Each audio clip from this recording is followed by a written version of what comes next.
May isang medalya ng Pilipinas na ginaganap na 19th Asian Games sa Hangzhou, China.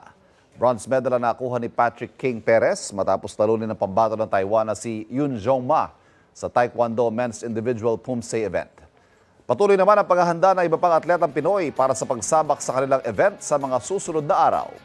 Sa opening ceremony nitong Sabado, pumarada ang Team Pilipinas suot ang Barong Tagalog. Sina pole vaulter EJ Obiena at skateboarder Marjeline Didal ang nagsilbing flag bearers.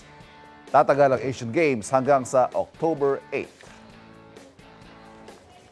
Mga kapuso, para laging una sa mga balita, bisitahin at mag-subscribe sa GMA Integrated News sa YouTube.